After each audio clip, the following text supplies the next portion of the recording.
What if healing wasn't just about, fixing something broken? What if it was more about unlocking a capacity within you that's so powerful, someone actually described it as better than vacation? That's quite a thought to start with, isn't it? It really challenges how most of us maybe think about health. Absolutely. And that's exactly where we're going today in this deep dive. We're looking into ancient Chinese healing secrets, and specifically a practice called wisdom healing Qigong. And we got some really fascinating source material to guide us. It's an ebook by Master Ming Gu. It's packed with history, some, well, frankly astonishing personal stories, and these claims that science is actually starting to look at quite seriously. Right. So our mission here isn't just to summarize. We want to unpack this with you, the listener, pull out the really important insights, and try to understand what this tradition is, how it might work, and, what the evidence suggests for your health. Yeah, think of it as exploring this amazing crossroads where ancient wisdom meets modern science, and we'll navigate it together. Okay, let's dive in. When we talk about healing, especially here in the West, there's usually this idea that the mind and body are pretty separate, right? Definitely. It's often framed as a conflict like mind over matter, forcing the body with your will, Or or matter over mind, where the physical just dictates everything. Conventional medicine often seems to follow that path. exactly. It focuses mostly on the physical structure, the tangible bits treat the organ, the tissue, the symptom, as if the mind is, I don't know, somewhere else entirely. hmm But this source material introduces a completely different view, a much older one from the Chinese tradition. It's holistic. Mind, body, and heart are seen as one single, integrated energy system. And the core concept, the thing that connects it all, is qi. This is seen as the vital energy, the life force flowing through everything, inside us, around us. And this is where it gets really interesting how this ancient idea starts to feel surprisingly current. The source claims that science is actually starting to catch up. That's one of the most compelling parts, I think. You look at modern physics, it tells us that the physical stuff we see, matter, is only about 4% of the universe. Only 4%. Yeah, the other 96% is supposedly formless energy. Invisible, but it influences everything. The Chinese tradition, for thousands of years, has been working with this whole picture, the visible and the invisible energy. So our physical bodies are sort of like concentrated bits of this much bigger energy field, Yeah. like a microcosm of the Well, universe. that's the idea. Yeah. And then you look at neuroscience, and it gives us another piece with neuroplasticity. Ah, yes, the brain's ability to change itself. Exactly. Our brain physically changes based on our experiences, our thoughts, even our behaviors, There's that quote in the material, something like, what happens in your mind changes your brain. both temporarily and in lasting ways. Yeah. Your thoughts aren't just abstract things, they're actively shaping your physical brain structure. Which really seems to back up that ancient idea, doesn't it? Mind, brain, body, not separate boxes, but all part of the same energy system. Precisely. And if it is one system, then learning to work with the energy of that system, well, that gives you the potential to influence it on every level, physical, mental, emotional, spiritual even. Okay, so this core idea of an integrated energy system, Qi, it's not just philosophy. It feels like science is starting to show how that connection might physically work. So where does Qigong fit in all this? Well, Qigong is ancient. We're talking roots going back maybe 5,000 years. It's often called the grandmother practice of traditional Chinese medicine. Grandmother, meaning things like acupuncture came from it. Right, acupuncture, herbalism, Tuina massage, even Tai Chi. They all have roots in Qigong principles, and it's quietly influenced a lot of modern Western mind-body therapies too, like somatic work. And the specific type we're digging into here is wisdom healing Qigong, or Zineng Qigong. Yes, founded by Dr. Peng Ming. His goal was really to distill the essence of Qigong into a super effective system for deep healing, longevity, and ultimately unlocking our full human potential by working directly with Qi. And working with Qi led to something pretty extraordinary, according to the source. This medicine-free hospital. How did that come about? Yeah, that's a really compelling part of the story. Dr. Peng Ming set up the Jianing Qigong Center in China. It operated much like a hospital or a large healing center. But using Qigong as the main treatment. Exactly. Qigong practice was the primary method, and often this allowed people to significantly reduce or sometimes even stop their conventional medications over time. And the results they reported, they sound almost unbelievable. They are quite striking. The source details an independent assessment looking at over 7,900 patients. It showed a 95% effective improvement rate. 95%. Across how many conditions? Over 200 different diseases, including things often considered really tough, like cancer, diabetes, severe arthritis, even paralysis. Wow. And even more striking, within just 4 weeks of intensive practice following Dr. Peng's methods, over 30% of the students were reportedly completely symptom-free, verified by regular medical tests. A 95% improvement rate.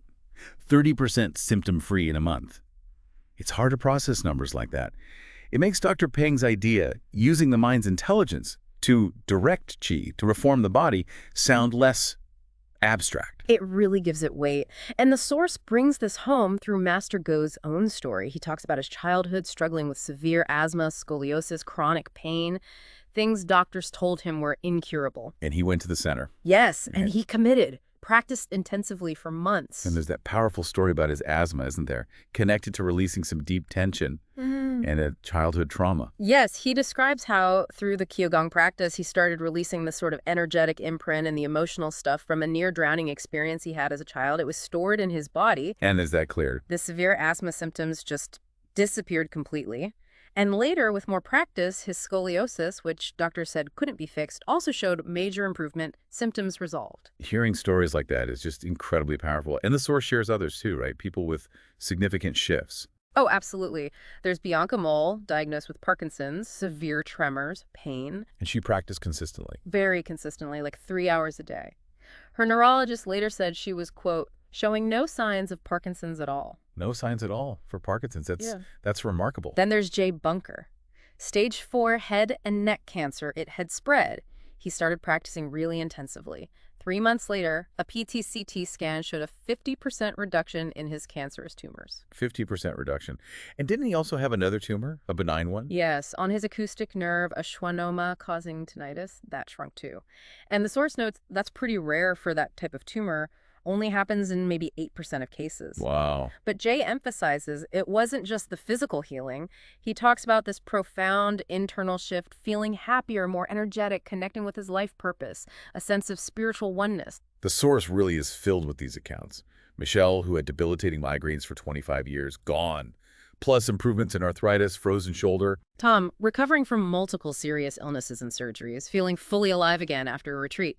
Vivienne, transforming chronic fatigue and Lyme disease. These personal stories, taken together, they paint a really vivid picture of what might be possible when you start working with your body as this integrated energy system. They really do. So, okay, these stories are compelling. The results from the center are astonishing. The big question then is, how? How does this actually work? What are the mechanisms or the secrets behind it? Right. The source material lays out what it calls the 5 secrets of wisdom healing Qigong. These are kind of the core principles, the methods you use to tap into this potential. Okay, let's break those down. What's the first one? First is connecting with source energy. It's described as an ocean of light, this vast, infinite field of energy that's everywhere. So the first step is recognizing and consciously linking up with this greater presence beyond just your physical self. So it's not just about the energy in you, but drawing from this huge supply around you too. Exactly. Second secret, learning to use your mind, your conscious intention, your awareness, to guide this energy. How do you do that? Through specific practices, energy meditation, energy movement, energy sound, visualization. You learn to direct qi into your body.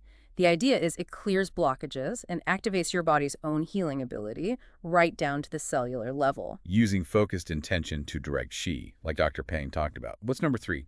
Third is connecting with the collective energy, often called the Chi field. This is the understanding that we're all interconnected in a larger energy field. So practicing together helps. Immensely. Or even just connecting with the energy built up by generations of practitioners and teachers, you tap into this shared field and it can amplify your own healing potential. That's fascinating. The idea that group practice, even if people are, say, connecting online individually, creates a synergy. It seems to. The fourth secret is maybe the most crucial, practically speaking. Yeah. Consistent, joyful, and wise practice. Makes sense. Changing old patterns takes time. Exactly. Whether they're physical habits or energetic ones. Behavioral psychology tells us it takes, 21 to 100 days to form a new habit? Same principle applies here. Consistent effort is key. Showing up daily turns potential into reality. And the fifth secret. Connecting with your teacher. A good teacher isn't just giving you information. They're guiding your personal process, helping you refine things, and facilitating a deeper energetic transmission of the teachings. Okay, 5 secrets. And the source also talks about 6 golden keys. Are these different? They're more like principles or attitudes you embody. They guide not just the exercises, but your whole approach to healing and life transformation. Like what? Well, one key is halola. It's a sound, often chanted. It means something like, all is well, so be it. Halola, Yeah. yeah? It's meant to activate belief in goodness, help release fear, create flow and well-being, basically get the energy moving freely. A positive vibration right at the core. What else? Another lovely one is the inner smile. This Yeah. is literally smiling inwardly, purposefully to every part of your body you're beating. Smiling to your organs. Kind of, yeah. It cultivates self-love, relaxation, unconditional happiness inside you. It shifts your whole energy field towards kindness and joy. That's a really warm image, like nurturing yourself from the inside out. It is. And then a really crucial key is simply practice. This embodies the idea, I am now. Ancient wisdom often teaches that real healing, real awakening, it doesn't come from outside fixes, it comes from within. So practice is how you do that inner work. Exactly. That's how you activate your potential. The source also mentions service, trust, and collaboration briefly. Suggesting connecting outwards is also part of it. Yes, opening to universal energy, trusting the process, working with the collective. These are seen as vital ways to deepen that energetic connection and support the journey. Okay, so we've got the foundations, the history, these powerful stories, the core principles. How does all this ancient practice offer something valuable for us today in our, very modern, often really stressful world? Well, think about modern life. Chronic stress, constant demands, feeling like you're always on. Yeah, connected to everything externally, but maybe disconnected internally. It's a weird paradox. It really is. And the source suggests that the root of many of our challenges, physical, mental, emotional, is an energy contraction. When we're stressed or scared or holding on to old trauma, our chi tightens up. It creates blockages, leads to problems. So Qigong offers a way to reverse that, to shift from contraction to openness. That's the goal. Wisdom Healing Qigong provides direct methods to transform that contraction, to shift into openness and flow. It's like learning how to turn on your own internal generator. Tapping into an unlimited energy supply to refuel and heal instead of feeling drained all the time. Precisely. The qi, that source energy, is always there. If you feel depleted, it's usually not that the energy is gone, but that your conscious connection to it is blocked or constricted. Consistent practice retrains your mind and body to release that, stay open, and reconnect, even when life gets stressful. And what makes it so relevant now is how accessible it seems to be. The source really stresses that you can practice anywhere, anytime. Yeah, you don't need a gym membership or fancy equipment. The movements are often gentle. You can even start with just mental practice if moving is hard. And technology helps too, right? Yeah. Online courses, communities. Absolutely. It bridges distances, makes the teachings available globally. You can even tap into that collective energy field online, apparently. Okay, so we have the ancient wisdom, the compelling personal stories, the practical methods, the accessibility. But what about the science? The hard data? Personal stories are powerful, but Right. And this is where it gets really interesting again, because there is a significant and growing body of scientific research. The source mentions thousands of published papers. thousands. Yes, including studies from really well-respected institutions. Places like the University of Medicine and Dentistry of New Jersey, Tufts, UCLA, Harvard. Massachusetts General, Radboud Expert Center in the Netherlands. These are serious research centers. Exactly. And the findings cover a lot of ground. For instance, a review by researchers at UMDNJ concluded that Qigong therapy, quote, may actually stop and prevent cancer growth and help patients recover from many different diseases at the same time. That's a very strong statement coming from a scientific review. It is. Other studies from places like Tufts and UCLA found Qigong practice reduces markers of inflammation in the body. It seems to positively influence immune responses too. What about things like pain? That's so common. Big findings there. Studies from Harvard, Tufts, UCLA consistently show significant reductions in chronic pain, muscular, skeletal, back pain, neck pain, arthritis, even headaches. And that finding from the Radboud study you mentioned earlier, Yep. about thoughts being more important than fitness for chronic pain. Yes, that really aligns perfectly with the Qigong perspective, doesn't it? That working with your mind, your energy state, is fundamental to physical healing. Your thoughts and perceptions seem key. The research also mentioned effects on gene expression and things like balance and posture. Positive effects reported there too. Better muscle strength, balance, posture, and just overall self-reported well-being. And there was even an economic angle. Yeah, this study from Massachusetts General, they found that integrating mind-body therapies like this led to a 43% reduction in the need for healthcare services. 43%. That's huge. It translates to big savings, apparently over $2,300 per person per year just on reduced ER visits. Better health and lower costs. That's definitely compelling. And remember that hook we started with, better than vacation. Yes. Yeah. Where did that come from? Researchers at Harvard Medical School, after looking at the evidence for regular mindfulness and mind-body practices like wisdom healing Qigong, they concluded it's actually more beneficial to your well-being than going on vacation. Wow. More beneficial than a vacation. That really says something about the potential impact. It does. And the Chai Center, the organization founded by Master Gu, did its own studies too, validated externally. They found 94% of people attending their retreats reported improved well-being, less distress, depression, anxiety, physical pain. It's just incredible to see it all come together like this. Millennia of ancient wisdom, these deeply moving personal stories, and now this growing body of rigorous scientific backing. So for you listening now, if you're feeling curious, how do you actually start to explore this? Well, the source material offers a clear path outlining 5 steps. These are practical methods to begin tapping into this inner capacity for healing and well-being. Okay, what are those first practical steps? Step 1 is using movement, gentle, mindful movements. They help release tension, open up energy channels, and really create that mind-body connection. Movement. What's step 2? Sound healing, like chanting hola, which we mentioned. These specific sounds are designed to mobilize energy, clear out emotional blockages, and quiet down that busy mind. Movement and sound to actively engage the energy system. Got it. Third is meditation and visualization. Yeah. This is about calming the mind, reducing stress, and using focus imagery to access the brain's deeper potential for sort of cleansing and rebalancing the whole system. Okay. Fourth, Connecting energy.